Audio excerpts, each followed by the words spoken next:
Bonjour à tous et bienvenue dans ce webinaire qui a pour thématique la présentation des nouvelles fonctionnalités liées à l'affichage sur votre interface de planning. Alors, les fonctionnalités qui seront présentées donc aujourd'hui sont les suivantes. Alors, nous allons déjà en fait vous expliquer donc les différentes fonctionnalités, donc à savoir la création donc d'un volet à planifier. Donc cela vous permet en fait d'accéder en un coup d'œil en fait à toute la liste des tâches à planifier. Donc en fait, c'est un petit volet qui se situera en fait à droite de l'espace de planification. Donc ce volet vous permettra du coup de le visualiser, que ça soit en vue ressources, projet ou même client, et de ce fait d'affecter via un glisser-déposer les différentes en fait tâches, du coup les différents événements directement à vos ressources humaines et matérielles. Nous allons aussi passer donc sur la personnalisation de l'entête. Donc ça, c'est une autre nouveauté du coup, ce qui vous permettra en fait d'insérer des champs importants dans la première colonne du planning, donc que ça soit en vue ressources, projet ou même client. Donc là, nous y reviendrons par la suite du coup. Nous avons aussi développé en fait l'ajout de légendes dans l'événement, donc à savoir dans une tâche, ce qui vous permet en fait en un coup d'œil, par exemple, de visualiser l'adresse du client ou même son numéro de téléphone.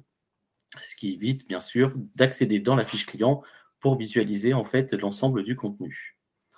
Nous viendrons par la suite sur l'alerte visuelle au sein d'un événement, donc ce qui va vous permettre de contrôler la disponibilité en temps réel, plus en fait une adéquation des compétences.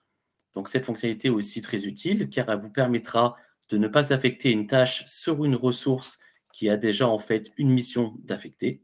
Et du coup, l'adéquation des compétences, elle va en fait corréler en fait les compétences que vous souhaitez en fonction bien sûr des compétences de vos ressources humaines et matérielles. Nous avons aussi intégré un petit assistant de planification qui vous permet en fait en un coup d'œil de rechercher le premier créneau disponible si une ressource est déjà occupée à un instant T. Nous viendrons par la suite sur tout ce qui est lié vraiment à de l'ergonomie, à savoir le déplacement et la duplication d'un ensemble de tâches. Donc via la touche contrôle en fait de votre clavier, vous aurez la capacité de sélectionner une ou plusieurs tâches dans le but de la déplacer ou même de l'affecter à une autre personne. Et autre nouveauté, qui est vraiment liée à l'affichage, mais qui peut être aussi très utile, c'est la possibilité maintenant, dans cette version, de dépériodiser en fait un ensemble d'événements. Précédemment, nous étions obligés de faire un clic droit sur chaque tâche pour la dépériodiser. Là, en fait, on a vraiment développé cette nouvelle fonctionnalité qui vous permettra de sélectionner un bloc de tâches, donc d'événements, dans le but de tout dépériodiser en fonction de l'axe temporel que vous allez définir. Alors, on va peut-être pouvoir rentrer dans le vif du sujet. Je vais tout d'abord partager mon interface de planning. Hop. Donc, si vous avez besoin, on va dire, de renseignements complémentaires, de petites questions, surtout n'hésitez pas à me les poser. Donc, je vais jeter, on va dire, un petit coup d'œil sur le chat et ça me permettra d'y répondre vraiment en temps réel, du coup. Alors, donc là, nous retrouvons l'interface graphique donc, de cette solution web. Donc, comme vous connaissez sûrement, sur l'axe de gauche se situe l'axe des ressources dites humaines et matérielles. Et ensuite, chaque ligne va correspondre au planning d'une ressource. Alors, tout d'abord, donc, nous allons partir sur ce fameux nouvel écran avec en fait la rubrique à planifier qui va se retrouver en fait sur un bandeau à droite sur l'espace de planification. Alors, pour vous montrer, le système est relativement simple. Ici même, en fait, j'ai un petit œil qui est barré et ça, en fait, ça me permet de cacher toutes les lignes à planifier que j'avais précédemment sur mon interface graphique. Donc, si je clique sur ce petit œil, vous allez bien visualiser la ressource dite à planifier qui apparaît en haut de l'écran donc sur mon interface. Donc, c'est vrai que cette nouvelle fonctionnalité peut être intéressante car si vous avez plusieurs ressources à planifier ou même plusieurs événements dans cette petite ligne, du coup, dans ce petit panier, en fait, on perdait en quelque sorte un affichage. Et du coup, en fait, nous avons développé ce petit volet qui apparaît à droite. Donc, si je reclique sur le petit œil, je vais masquer ma ressource dite à planifier. Et là, en fait, sur la droite, j'aurai directement toutes les tâches en attente d'affectation de moyens humains ou matériels. Donc, le système est relativement simple. J'ai la possibilité de faire un glisser-déposer, donc de récupérer l'événement sur ma droite et de le glisser, de le déposer sur une ressource que je juge compétente et disponible pour mener à bien cette action. Donc là, en fait, vous pourrez idéalement avoir la liste donc, de toutes les tâches en attente d'affectation et directement l'avoir directement depuis ce petit ruban sur votre droite. Vous avez aussi la possibilité, si vous le souhaitez, de le masquer. Donc pour le masquer, en fait, c'est ce petit icône ici. Si je clique dessus, le volet disparaît et en recliquant, bien sûr, il réapparaît. Comme ça nous permettra vraiment ensuite d'affecter, donc bien glisser-déposer, les tâches aux bonnes ressources du coup. Donc vous avez aussi un petit plus, juste ici sur votre droite, qui vous permettra en fait en temps réel de directement en fait créer une tâche pour cette fameuse ressource à planifier. Par exemple, ici même, je vais sélectionner un projet, un libellé de tâches. Donc ça, on est bien d'accord, c'est l'action à accomplir. En l'occurrence, une installation, par exemple. Nous allons y associer un client. Et bien sûr, ici, ma fameuse ressource à planifier. Donc, en cliquant sur Enregistrer, la tâche va directement s'inscrire dans le fameux volet et ça vous permettra vraiment de le visualiser en temps réel pour par la suite, bien sûr, l'affecter aux ressources que vous jugerez compétentes et disponibles pour mener à bien cette action. Donc, autre nouveauté donc, dans cette version, nous avons maintenant la capacité en fait, de personnaliser l'entête directement en fait, au sein de la première colonne. Donc ici même, je suis sur un axe par ressources. Donc je visualise le planning de mes ressources humaines et matérielles. Et la grande nouveauté, en fait, c'est en dessous, par exemple, de chaque nom et prénom, nous pouvons faire apparaître le numéro de téléphone portable, par exemple, l'adresse email, et ça vous permet, en fait, en un clic, de visualiser pour, à tout moment, pouvoir les joindre si, par exemple, il y a une modification de planning. Alors, je regarde juste sur le chat en parallèle. N'hésitez pas à me poser vos questions, hein. Je suis là pour ça. Alors, donc ça, vraiment, c'est on va dire la personnalisation vraiment de l'entête. Alors, comment peut-on faire apparaître, alors première question, hein, je me permets, comment peut-on faire apparaître ce volet de tâches à planifier, s'il vous plaît? Alors, tout d'abord, il va falloir en fait que vous créiez, bien sûr, une ressource de type à planifier sur votre planning. Pour cela, vous allez aller dans le menu Données, donc les trois petits disques en haut à droite, puis Ressources. Ici même, vous allez donc atterrir sur l'intégralité de vos ressources humaines et matérielles. Il vous suffira de cliquer sur Ajouter, de définir en fait le type, donc là en l'occurrence c'est à planifier, et bien sûr d'y insérer en fait le libellé que vous souhaitez. Une fois que vous l'aurez enregistré, vous allez retrouver en fait cette ligne à planifier sur votre interface de planning. Donc elle va apparaître comme cela dans un premier temps, sous forme de ligne. Et ensuite, vous aurez la capacité, directement en cliquant ici, de l'afficher. Et pour l'avoir, en fait, la faire apparaître sur la droite, ce qui, on va dire, va optimiser vraiment la lecture du planning. Alors, pour revenir sur la personnalisation vraiment de l'entête, donc en fait, c'est un nouveau menu en fait, que nous avons intégré. Donc pour cela, il vous suffit d'aller dans Petit écrou, donc le menu Outils, puis Description. Ici même, vous allez en fait pouvoir sélectionner l'entête que vous souhaitez paramétrer. Donc en fait, l'entête, vous pouvez la paramétrer au sein de la vue client. Par exemple, on aurait client 1 et en dessous le numéro de téléphone de ce dernier, mais aussi par ressource aussi, ou même par projet. Ça, c'est vous qui allez vraiment avoir les pleins pouvoirs pour le faire. Donc là, je sélectionne type ressources en tête. Donc les champs disponibles, c'est ceux qui sont à ma disposition pour pouvoir les intégrer dans ma vue ressources, donc ma vue graphique. Donc actuellement, pour vous montrer, j'ai ressources, le numéro de téléphone, un petit saut de ligne et l'adresse email. Nous pourrions aussi insérer l'adresse complète du salarié pour le faire apparaître directement dans cet axe graphique. Petite subtilité, vous voyez ici, j'ai ressources email. Si je clique sur le petit écrou, juste ici, j'ai la possibilité en fait de masquer le texte. C'est-à-dire que là, si je le décoche et que je clique sur Appliquer, puis Enregistrer, quand je reviens sur mon interface de planning, je vais visualiser en fait toutes les adresses email en fait. Donc toutes les adresses email seront visibles en un coup d'œil.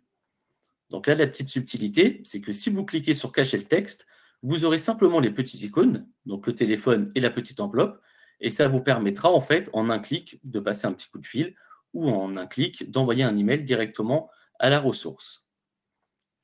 Donc, pour vous remontrer hein, le cheminement, je retourne dans le menu Outils, puis Description. Donc là, je resélectionne en fait Ressources en tête.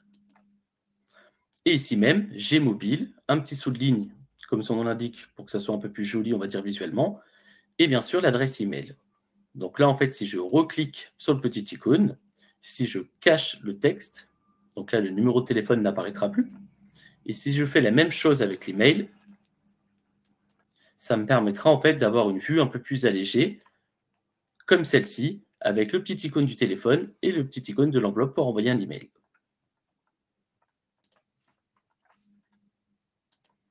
Donc, bien sûr, cette fonctionnalité donc, est disponible que ce soit en vue ressources, mais aussi en vue par client. Ici même, vous voyez, dans mon exemple, j'ai mes clients sur la gauche et j'avais en fait placé le champ ville qui me permet vraiment de visualiser où se situe tel ou tel client. Donc, sa domiciliation. Nous pourrions très bien, dans cette vue par client, si je reviens dans mon petit menu outils, puis description, là, je sélectionne client en tête. Donc là, on retrouve dans mes champs sélectionnés la ville, le saut de ligne et le numéro de mobile. Hein. Donc forcément, s'il n'est pas indiqué, il n'apparaîtra pas. Mais nous pourrions avoir par exemple l'adresse aussi. Donc en cliquant sur le plus, vous allez pouvoir vraiment ensuite faire des montées-descendre. Donc là, si je mets un petit saut de ligne, je vais mettre l'adresse ici, un petit saut de ligne pour revenir à la ligne et les numéros du coup de téléphone. Je clique sur enregistrer. Et là, je reviens sur ma petite interface et je vais pouvoir visualiser aussi les adresses de chaque client.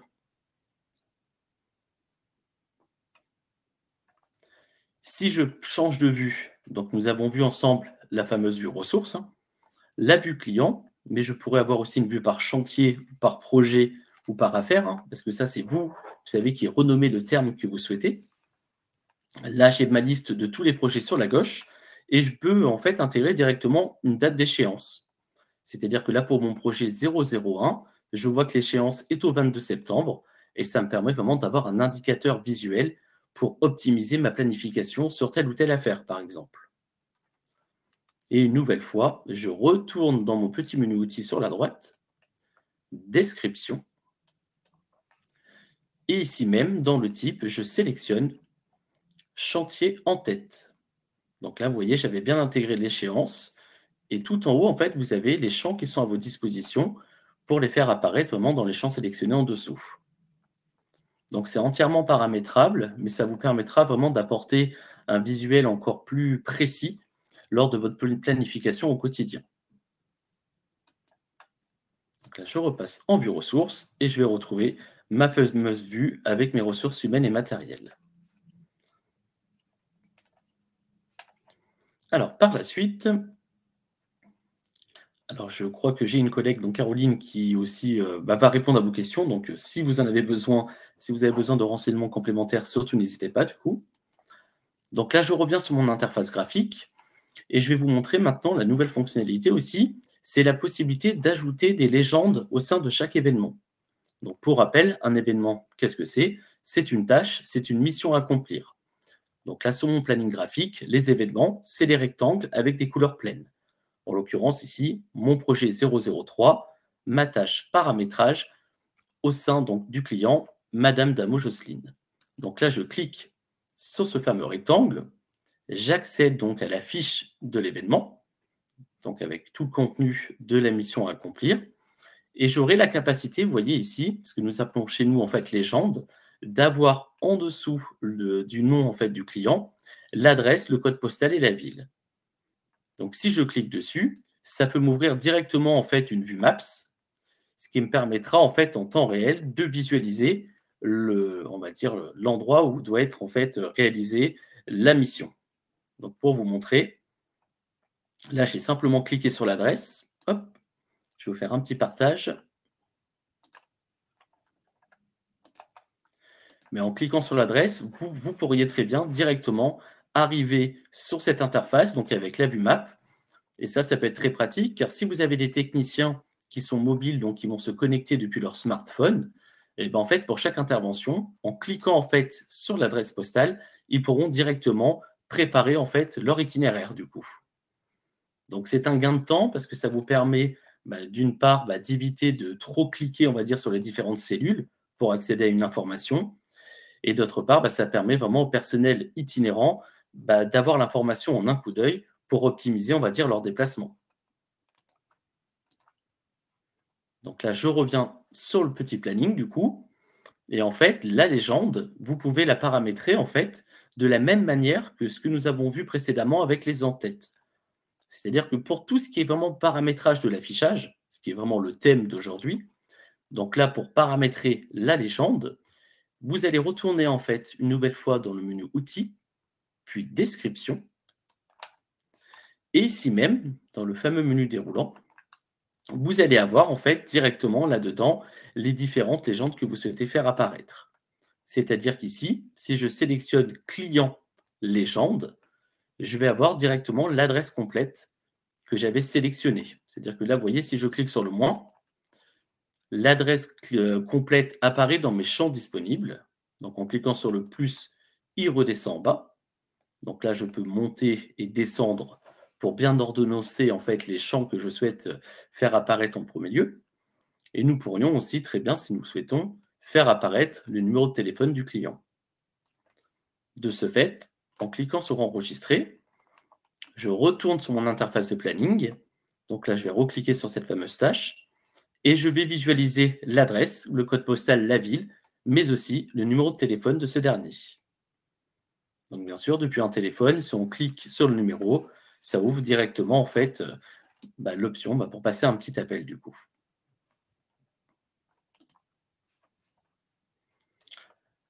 Alors il y a différentes questions. Hop, peut-on ajouter une adresse à un projet et l'afficher en légende? Oui, tout à fait, c'est aussi entièrement paramétrable. Pour vous montrer en fait, l'adresse, il va falloir dans un premier temps bien l'insérer en fait au sein d'une fiche donc projet ou chantier, ici même. Donc il va falloir sûrement en fait créer un champ supplémentaire, donc de type texte, pour faire apparaître vraiment cette information. Et ensuite, une fois que vous avez vraiment le champ adresse dans la fiche de chaque projet, du coup, vous retournerez dans le petit menu description. Et ici même, pour le projet, donc moi qui a été renommé en chantier pour mon exemple, chantier légende, vous aurez directement en fait l'adresse que vous pourrez insérer directement dans les champs sélectionnés.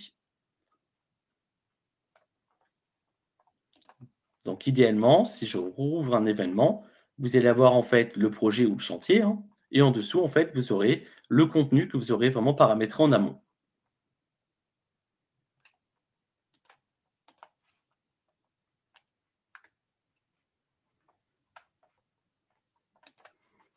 Donc pour vous remontrer, hop, j'essaie juste de prendre un peu de temps pour que vous puissiez vraiment aussi le visualiser sur votre interface de planning. Donc vraiment, tout ce paramétrage, on le retrouve une nouvelle fois dans le petit menu outils, puis description. Voilà. Et comme je vous l'ai dit précédemment, je me répète un peu, mais c'est vraiment le champ de type légende. Légende, c'est tout ce qui va apparaître au sein des tâches, donc au sein des événements. Et en tête, c'est tout ce qui va apparaître sur l'axe de gauche de votre vue graphique, que ce soit en vue par ressource, par projet ou même par client. Alors, autre nouveauté, donc nous avons intégré aussi maintenant, on va dire, un contrôle de disponibilité en temps réel, avec bien sûr un assistant de planification qui vous permettra directement en un coup d'œil de visualiser les premiers créneaux disponibles pour telle ou telle ressource. Alors pour cela, je vais peut-être passer dans une vue, on va dire, par chantier. Donc ici même, j'ai mes projets ou mes chantiers sur la gauche. Et là, en fait, je vais dessiner un événement sur mon planning. Donc ici même, ça me reprend mon libellé, donc du projet ou du chantier. Je sélectionne la tâche que je dois effectuer, par exemple une formation en anglais. Je précise pour quel client. Et ici même, en dessous, en fait, j'ai mon petit menu qui me permet de visualiser l'ensemble en fait, des ressources humaines que j'ai sur mon interface. Donc par exemple, si je sélectionne Hervé, ou même Jacques, je vais pouvoir visualiser en temps réel, vous voyez, en fait, une petite pastille rouge et un petit chapeau qui correspond chez nous aux compétences qui est barré. Donc là, ça signifie que Jacques n'a pas la compétence requise pour mener à bien en fait la formation en anglais. car il n'a pas de compétence anglais dans sa fiche. Le petit indicateur, donc la petite pastille rouge, vous permet en un coup d'œil de visualiser que cette ressource n'est pas disponible à la date et à l'heure indiquée en dessous. En l'occurrence ici, pour le 18 septembre, de 9 h à 17 h. Donc en fait, étant donné que la ressource Jacques n'est pas disponible, car il y a la pastille rouge et en plus de ça, il n'a pas la compétence, vous allez avoir en fait un petit assistant de planification juste ici, qui va vous donner en fait directement le premier créneau de disponible pour là où les ressources qui sont sélectionnées. Donc là, nous étions sur le 18. La première disponibilité de Jacques est au 22. Et de ce fait, si je fais appliquer, la date directement ici va être modifiée en fonction vraiment de la disponibilité de cette personne. Donc, si je clique sur enregistrer, je vais avoir en fait un message d'avertissement qui va en fait me signifier que ma ressource Jacques n'a pas les compétences en anglais pour mener à bien cette action. On l'avait très bien vu précédemment, étant donné que le petit chapeau était barré. J'ai la capacité, si je le souhaite malgré tout, de forcer, et de ce fait, la tâche va bien être affectée à cette ressource. Mais j'aurais été averti, comme quoi, en fait, cette ressource n'avait pas les compétences requises pour mener à bien cette action. Donc, je vais vous le remontrer. On va aller sur un autre projet, par exemple. Je vais sélectionner le type de tâche que je souhaite affecter. Je resélectionne un client. Et ici même, en fait, je vais avoir ma liste avec toutes mes ressources. Donc là, on revisualise que Jacques n'est pas disponible, qu'Hervé Dupont aussi ne l'est pas. Et la petite chose aussi qu'il faudrait savoir, je ne sais pas si vous l'utilisez, mais bon, c'est toujours très utile, c'est que vous avez une petite coche ici disponible. Et ça me permet en un coup d'œil, en fonction des dates qui sont prédéfinies en dessous, en l'occurrence le 16 septembre de 9 h 30 à 16 h, de directement visualiser mes ressources disponibles pour mener à bien cette action. Donc si je sélectionne Céline et que je clique sur enregistrer, la tâche formation a bien été planifiée dans cette vue. Et en passant en vue ressources, on va bien visualiser en fait la même tâche juste ici pour ma ressource Céline. Donc c'est un petit assistant, mais quotidiennement, ça peut vraiment être très pratique, car ça vous permettra vraiment en un coup d'œil déjà de ne pas faire d'erreurs malencontreuses, donc de ne pas affecter deux tâches en même temps à une personne. Mais la petite cerise sur le gâteau, c'est que aussi, vous aurez cette gestion des compétences.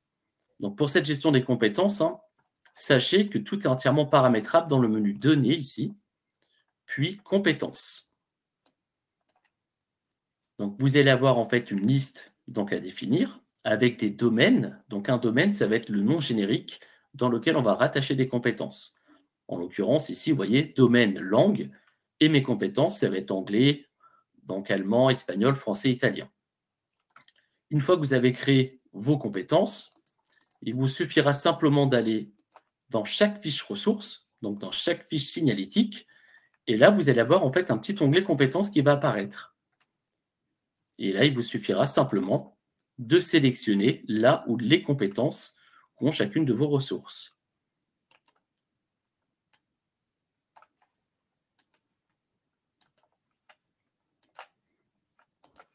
Alors, il y a des questions sur le chat, c'est parfait.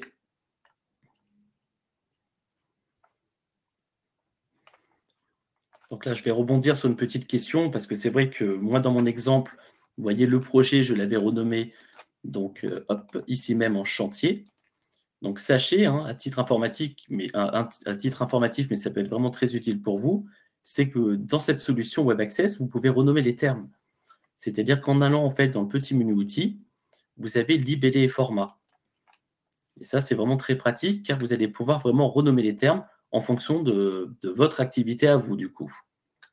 Donc là, en l'occurrence, vous voyez, si je reviens sur mon projet, je l'avais renommé en chantier, et nouveau projet en nouveau chantier.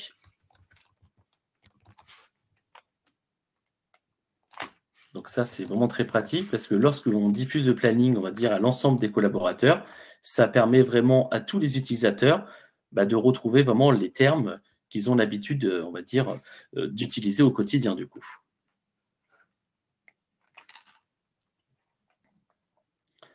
Alors, donc là, nous avons vu précédemment donc, la recherche de disponibilité directement depuis un événement.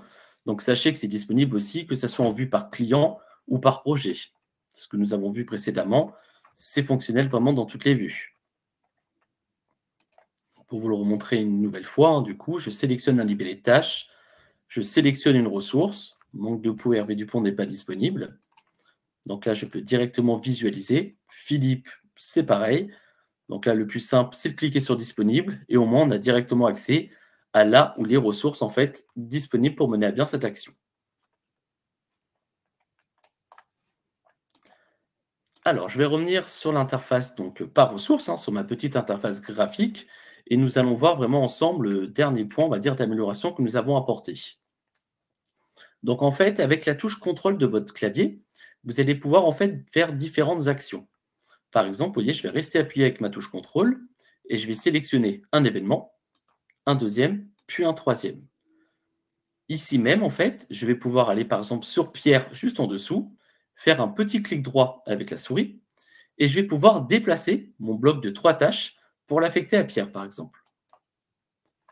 J'ai un message d'avertissement, hein, du coup, pour me signifier que Pierre remplacera Jocelyne sur les événements planifiés. Je clique sur oui. Et là, on visualise bien en fait que mon bloc de 3 événements a bien été déplacé à la ressource en fait que je jugeais compétente et disponible pour mener à bien cette action. Nous avons aussi la possibilité directement, vous voyez ici, je vais refaire apparaître ma petite ressource à planifier, hein, donc en cliquant sur le petit œil, de sélectionner une nouvelle fois avec la touche contrôle un événement. Donc là, j'ai sélectionné mon projet 008 avec ma tâche étude et je peux directement la déplacer dans ma petite ligne à planifier si on a vraiment la possibilité vraiment de pouvoir le replanifier. Donc comme vous pouvez le constater, hein, c'est bien visuel, on visualise bien en fait que la nouvelle tâche est apparue dans mon petit ruban, donc dans mon petit volet sur la droite. Donc vous pouvez aussi, si vous le souhaitez, à nouveau avec la touche contrôle, hein, sélectionner un événement, puis un second. Et ensuite, vous voyez, juste ici, vous avez en fait un petit texte où on va pouvoir en fait déplacer un ensemble d'événements. Donc là, si je le déplace d'un jour, mes 2 événements ont été déplacés à J+1. Donc ça peut être aussi très intéressant pour vous, lorsque vous êtes dans une vue, par exemple, semi-mensuelle, de sélectionner un ensemble d'événements et bien sûr, s'il y a eu du retard, pouvoir directement sélectionner le nombre de jours pour le déplacer de temps du coup.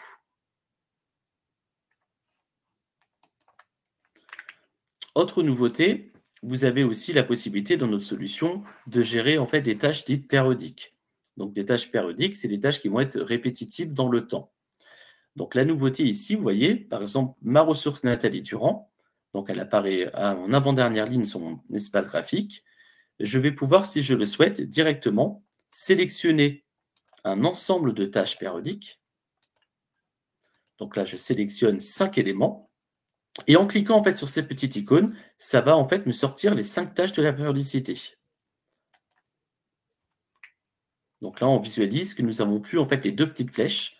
Donc pour bien vous remontrer, si je me mets dans une vue un peu plus grande, donc semi-mensuelle par exemple, on va visualiser en fait les tâches périodiques qui ont lieu la semaine suivante, mais en fait celles-ci, je les aurais bien dépériodisées du coup.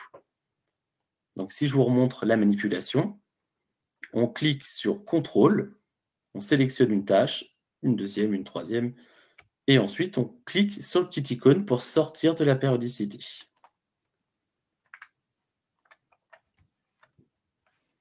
Donc n'oubliez pas, hein, la touche contrôle du clavier, c'est quand même très pratique et ça vous permet directement de pouvoir sortir en masse une ou plusieurs, on va dire, tâches périodiques. Autre nouveauté aussi, hein, si vous sélectionnez, vous voyez, j'ai mes 3 événements que j'ai sortis, j'ai la capacité aussi de les supprimer. Donc là, vous voyez, les 3 tâches ont été supprimées à l'écran. Ça peut être aussi intéressant lorsque vous avez des congés en fait à planifier. Forcément, la ressource avait des tâches périodiques ou différentes tâches à mener. Vous pouvez très bien sélectionner les événements, les réaffecter à quelqu'un d'autre. Par exemple, on va les déplacer à Pierre avec le petit message. Hop. Et du coup, Nathalie Durand, ici, nous allons pouvoir, par exemple, lui créer quelques jours de congé. Donc c'est vrai qu'avant, en fait, on avait toujours l'habitude de cliquer sur chaque événement, vous voyez, pour les supprimer. Donc, c'était pas très ergonomique, comme cela, en fait, du coup. Là, le fait de sélectionner en masse, bah, ça fait quand même gagner un temps fou, surtout dans la planification au quotidien. Alors, je regarde juste s'il y a des questions sur le chat.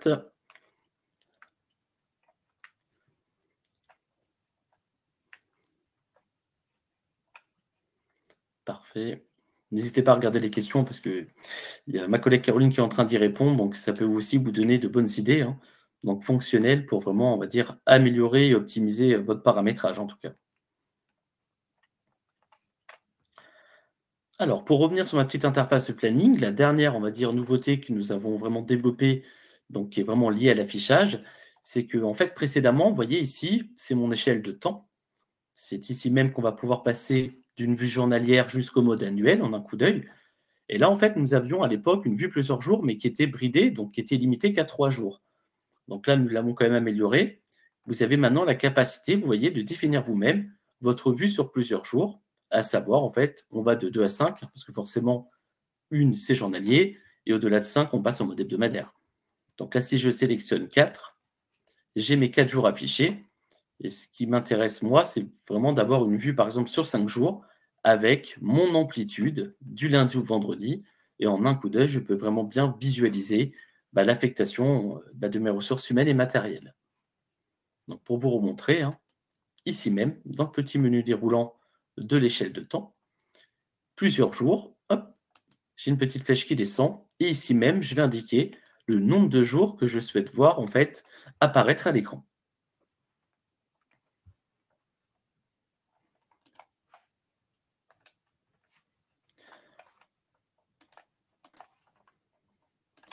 On va revenir en mode hebdomadaire. Donc là, en fait, pour cette première partie donc, de présentation des fonctionnalités, il y aura une deuxième session dans 2 semaines, hein, donc aussi un mardi à 14 h. Donc je serai aussi présent pour vous présenter les autres nouveautés que nous avons développées. Donc avec le même esprit qu'aujourd'hui, nous allons vraiment passer dans chaque menu pour bien vous montrer, on va dire, le paramétrage qu'il faut effectuer. Sachez tout de même que sur notre site internet, nous mettons à disposition de la documentation, donc différents tutos, des vidéos, avec pas mal de captures d'écran. Et c'est ce qui vous permet vraiment, on va dire, d'optimiser votre paramétrage et de bénéficier, on va dire, de manière efficace des dernières fonctionnalités qu'on inclut au fur et à mesure, en fait, dans nos versions de planning. Donc, en tout cas, sachez que toute l'équipe de Target Skills reste à votre disposition pour toute aide au paramétrage ou pour toute autre demande sur votre petit planning, en tout cas. Alors, je m'assure qu'il n'y ait pas d'autres questions. Pour l'instant, il n'y en a pas des nouvelles. Et ben, en tout cas, je vous souhaite à toutes et à tous une très belle fin de journée, du coup, une très belle après-midi. Et je vous dis à très bientôt sur planningpme.fr.